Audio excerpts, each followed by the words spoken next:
tous et bienvenue sur TV Tchangou. Vous êtes très nombreux à travers le monde à nous suivre sur www.tvtchangou.com ou sur YouTube. Aujourd'hui, nous sommes avec Madame Diomi Patricia. Avec elle, nous allons parler de l'affaire de son mari qui est incarcéré à la prison centrale de Makala. Le rebondissement de cette affaire, c'est la décision du comité de droits de l'homme de l'ONU, en tout cas, qui a donné, qui a dit un verdict sur cette affaire. Il a été saisi par la famille et les avocats, et on a donné raison à Diomi Ndongala, qui doit, selon la décision, être libéré et indemnisé. On en parle avec l'épouse de Diomi Ndongala, qui est avec nous. Merci. On parle de l'affaire de votre mari. Il a obtenu gain de cause auprès du comité de droits de l'homme de l'ONU. Alors, comment vous êtes arrivé là? Bon, c'est une procédure qui a pris essentiellement 26 mois et qui a démarré après la condamnation scélérate et sans fondement de mon mari à 10 ans de prison pour un montage politico-judiciaire et sans droit de recours et sans droit de défense, parce que lui-même n'a même pas pu s'exprimer dans ces procès que je définis comme kafkiens. Assisté de nos avocats, nous avons introduit une plainte près du Comité des droits de l'homme des Nations Unies pour violation du pacte international relatif aux droits civils et politiques, qui est un traité international que la RDC a signé en 1976. Mais la RDC, en plus de ça, a signé aussi ce qu'on appelle le protocole facultatif, qui est aussi un traité qui est associé au pacte international relatif aux droits civils et politiques et qui reconnaît au Comité des droits de l'homme une compétence juridictionnelle. C'est-à-dire, ce comité, qui est constitué par 15 juges, est habilité par le protocole facultatif à juger des plaintes des individus contre les États qui viole le pacte international relatif aux droits civils et politiques, qui est un des piliers du système des Nations Unies. Le premier pilier est la Déclaration universelle des droits de l'homme. Le deuxième, c'est le pacte international relatif aux droits civils et politiques. Le verdict a été rendu le 3 novembre. Je vous parle un peu de la procédure, parce que diplomatiquement, le Comité des droits de l'homme saisit d'abord l'État, qui a été condamné, parce que mon mari a gagné cette procédure, qu'il faut l'appeler avec son nom, c'est un procès. Et sur le 16 novembre, nous, c'est-à-dire moi et l'avocat, Maître Kapiama, qui a suivi le dossier, a introduit la plainte, on a été saisi par le Comité des droits de l'homme qui nous a transmis officiellement la décision. Et j'ai fait cette précision-là parce que dernièrement, j'ai entendu sur Radio Cap un responsable du gouvernement dire que le gouvernement n'a pas été saisi. C'est quand même paradoxal parce que la RDC a un ambassadeur qui siège à Genève et qui représente l'État congolais. Et la procédure du Comité des droits de l'homme est la suivante, c'est-à-dire utiliser les canaux diplomatiques pour transmettre les décisions et toute communication officielle. Donc, en fait, est-ce qu'il y avait un procès, je ne sais pas moi, des audiences contradictoires ou... La procédure est telle que nous avons introduit une plainte, et d'ailleurs c'est une plainte en total de 500 pages, c'est un livre avec plus de 385 documents. Et le comité s'est dit d'abord saisi et a transmis lui-même la plainte au gouvernement congolais, qui a commencé à réagir d'abord sur la recevabilité, ça par écrit. Quindi c'est le ministère de la Justice qui a fait ça, disant pourquoi selon lui cette plainte n'était pas valable. Après nous avons répondu toujours par écrit, donnant nos arguments, et ça sur toutes les questions. Recevabilité et fond. Et dans la décision, vous trouverez tout ça, c'est-à-dire ce qui a été la réponse du gouvernement, ce qui a été la plainte et nos réponses, quindi in forme contraddittoire. Et sur la base de ça, 15 juges internationaux ont rendu leur décision, qui d'ailleurs est une décision de 11 pages, où vous avez toutes les références aux questions soulevées.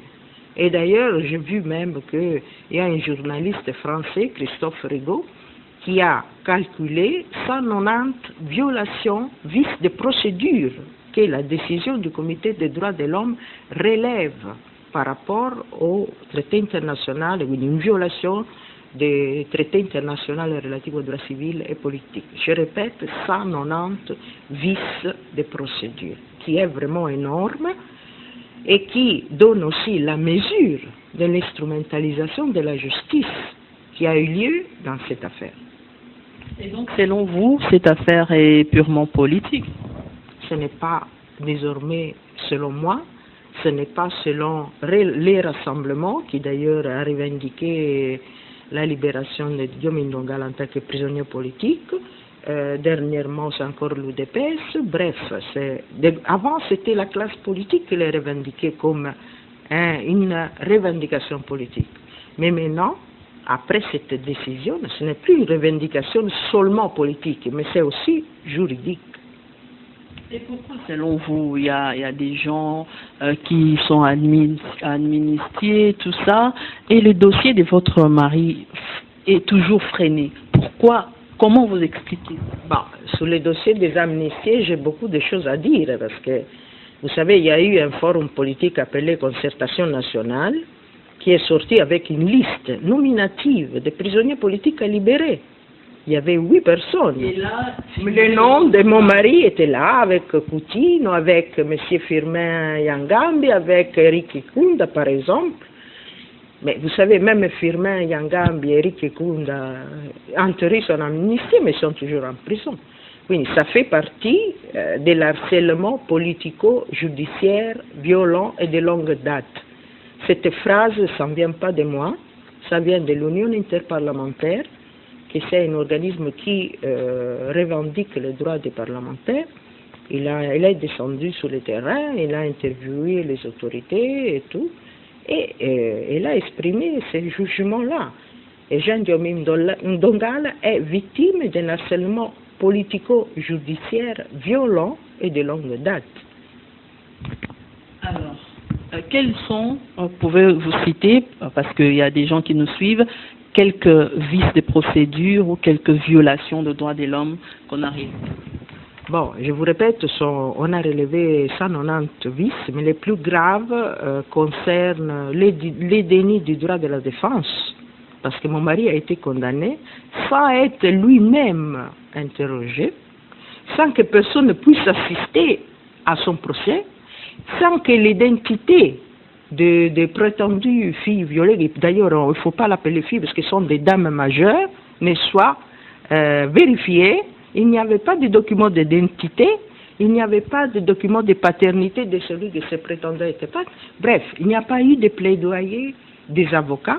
Et les deux filles, il semble que ce ne sont pas les sœurs d'une même famille. Non, mais elles ne sont même pas les filles de celui qui prétend être leur père. Nous avions donné, on aurait voulu donner l'identité, l'adresse même des vrais parents.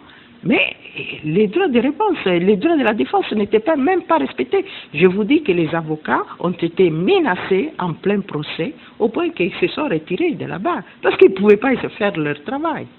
Ça, c'est un cas. Il y a aussi les dénis de respect des procédures. Mon mari a eu 3 décisions de la Cour suprême de justice l'assignant en résidence, surtout parce qu'il était malade. Les 3 décisions d'assignation à résidence n'ont pas été respectées par le procureur général de la République qui s'est mis en rébellion. D'ailleurs, il y a eu même une plainte à son encontre parce qu'il ne respectait pas les règles, les décisions de la Cour suprême, ce qui est paradoxal. Un procureur ne peut pas s'opposer aux décisions de la Cour suprême. Mais c'est ce qui s'est passé. Il y a eu même un déni de soins. Parce que mon mari était gravement atteint physiquement, parce qu'il a subi une détention au secret, là aussi, qui est bel et bien reconnue par le comité des droits de l'homme. Non, c'est une torture. Parce qu'on a pris un député en fonction, on l'a séquestré pendant 3 mois en détention au secret. Parce qu'il ne pouvait pas être arrêté, parce qu'il pouvait se prévaloir de son immunité. Voilà pourquoi on l'a détenu au secret. Et après, à la veille d'un sommet important, on l'a libéré pour circonstances de temps, pour faire voir qu'on respectait les droits de l'homme. Mais après, par la suite, on a continué avec les violations. En réalité, mon mari devait être mis dans une position où il ne devait plus s'exprimer, il ne devait plus parler et devait être détruit politiquement. Mais ça sera un combat aussi bien de sa famille, mais pas seulement, aussi de sa formation politique, aussi de sa plateforme. On ne peut pas faire taire la vérité. Et ça sont seulement quelques-uns des cas de violation.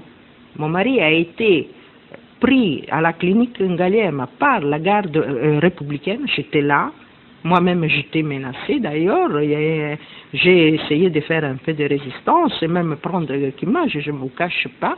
Il y a un de ces messieurs habillé en Robocop. Vous savez que seulement certaines personnes ont cet avantage-là. Et mon mari a été, on lui a levé les perfusions et ramené sans avoir droit aux soins qui étaient prévus par les médecins. Il devait subir un scanner cérébral, il devait subir toute une batterie de tests, mais il ne pouvait pas avoir droit aux soins. Oui, c'est aussi une forme de menace d'amener quelqu'un à la mort. Heureusement pour lui, il a une constitution solide. Mais je dois corriger ce que aussi vous avez dit. Mon mari, depuis le mois d'avril, n'est plus à la prison de Makala. Il est interné dans une clinique de la place. Et on a constaté des pathologies cardiopathiques importantes. Au moment où nous parlons, d'ailleurs c'est complètement à notre charge parce que l'État congolais ne fait rien, on l'a conduit, tout, depuis le mois d'avril, son séjour et tout à la charge. Et je dois vous dire, j'ai entendu M. Tambo Mamba dire que les policiers, il ne faut pas les payer. Mais nous sommes obligés de soutenir leur transport et leur nourriture, parce que autrement... Vous prenez en charge et les policiers qui sont à sa garde. Bien sûr. C'est comme ça pour tout le monde. Il faut commencer à faire sortir la vérité, parce que c'est de la vérité qui peut jaillir la lumière. Et je vous dis, les violations des droits ont été gravissimes, énormes. Et ce n'est pas le premier cas au monde, parce qu'il y a d'autres prisonniers politiques au monde. Mais maintenant, avec la décision du Comité des droits de l'homme, c'est écrit noir sur blanc. Yomi est un prisonnier politique et le comité demande sa libération immédiate, l'annulation de la condamnation scélérate qui a été portée contre lui sans les instruments légaux, y compris les instruments congolais. Parce que le comité a pu avoir entre ses mains la loi cadre, par exemple, sur la Cour de cassation, parce que le tribunal qui l'a jugé, c'était en tant que Cour de cassation. Et ils ont vu qu'ils n'ont pas respecté, les règles même de la Cour de cassation n'ont pas été respectées. D'ailleurs, il y a une violation très grave. Son jury était composé par 5 juges, alors que la loi prévoit 7 juges. Donc en réalité, il n'a même pas de validité légale pour les droits congolais. Et les procès suivants d'un homme politique, ça a été celui de M. Obanga, on a vu dans ces procès, nous avons annexé ces documents aussi, siéger 7 juges. Alors, comment se porte votre mari actuellement? Vous avez insinué ça déjà. Comment il se porte actuellement? Bon, du point de vue moral, lui est toujours fort, heureusement pour lui, parce qu'il doit sa survie à sa capacité de lutte et de résistance. Vous savez, il aurait pu prendre la voie de la facilité, rentrer au Parlement, régner les combats qu'il a menés à côté de T.M. Tshisekedi. En ce moment, il serait libre, tranquille, il pourrait avoir des émoulements. Mais sa logique est que dans ces pays, il y a un système qui doit changer.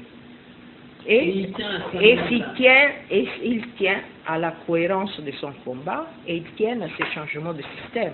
Parce que vous savez, on peut changer celui qui a la tête, mettre un autre, mais vous n'aurez pas l'assurance que le système comme tel va changer. C'est dans le combat et les sacrifices des gens qui sont prêts à payer les prix forts pour leur lutte politique que les changements peuvent venir. Ce n'est pas le seul, il y en a d'autres aussi. Mais l'harcèlement politico-judiciaire violent et de longue date, c'est lui qui est en train de les subir. C'est lui qui est en train de passer les martyrs jusqu'au moment où nous parlons. Il a un problème cardiaque. Ça a été prouvé, les autorités sont tout à fait au courant parce qu'elles ont été saisies. Et un problème cardiaque qui ne peut pas être pris en charge en RDC.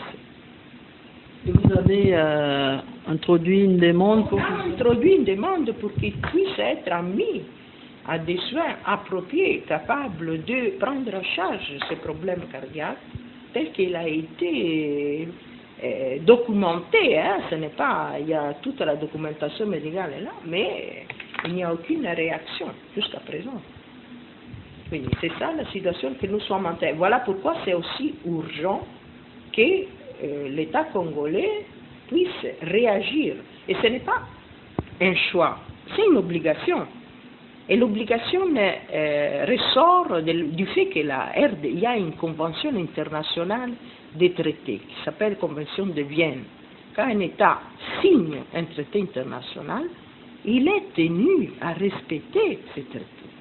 La RDC a signé le pacte international relatif aux droits civils et politiques en 1976. Il a signé aussi le protocole facultatif. Il a reconnu, ça s'appelle facultatif parce que pas tous les États l'ont signé.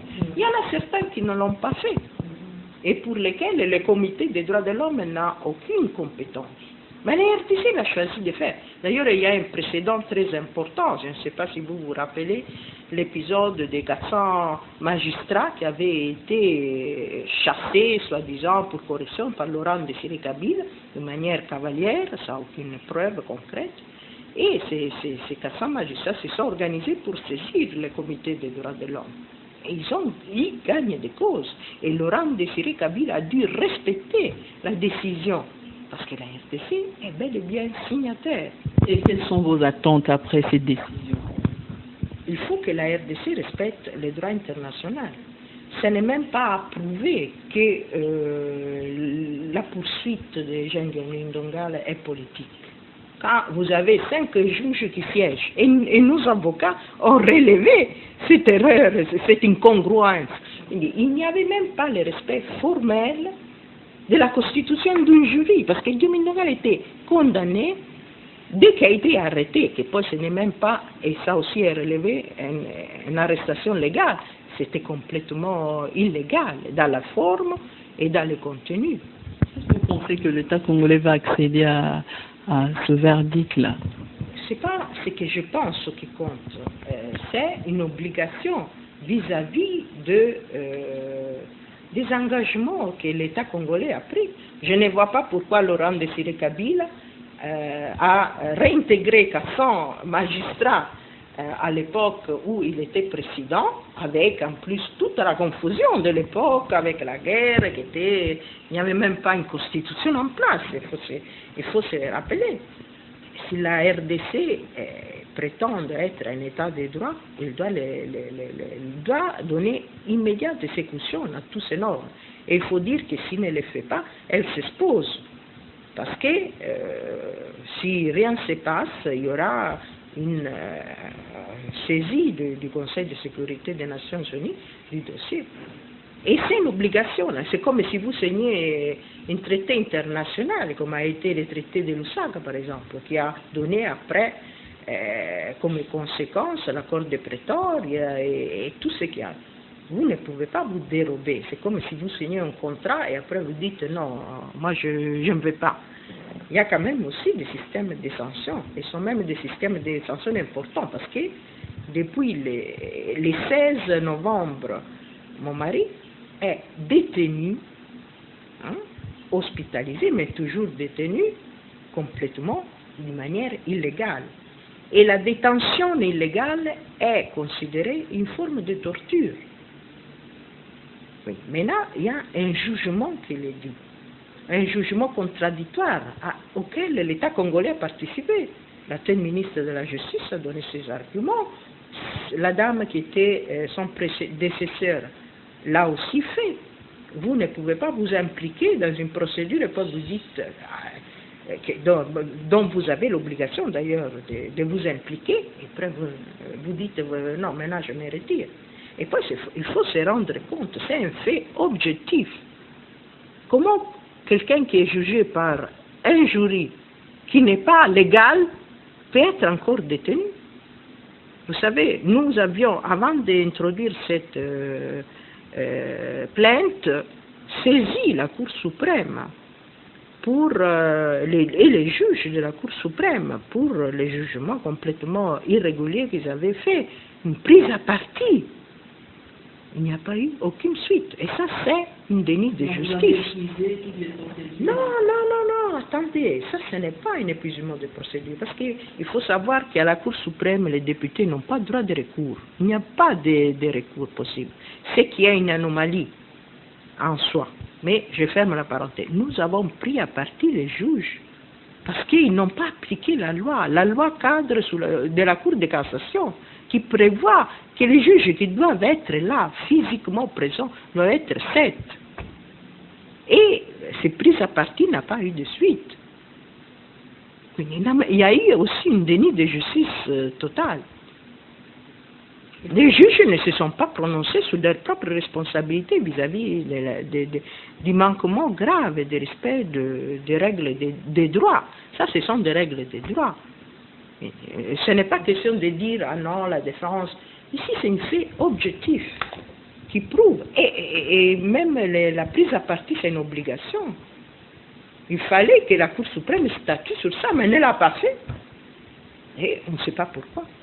Quindi vous voyez que l'affaire est aussi politique parce que on est face à une justice, il faut se le dire, et je le dis ouvertement, instrumentalisée en affaires politiques. Et c'est un des problèmes de fond que nous sommes en train de vivre en ce moment avec la répression politique, avec les arrestations arbitraires qui tombent en continuation, avec plus ou moins 200 prisonniers politiques qu'on a énumérés. Mais parmi ces cas-là, il y en a un qui est devenu maintenant internationalement emblématique de la répression politique en charge des opposants. Si vous voyez dans les textes même de la décision, on parle d'une poursuite d'un opposant politique, député national. Quindi c'est aussi un encadrement de la question. Parce que ça démontre qu'il y a aussi un soubassement politique qui a été pris en compte. Patricia, merci.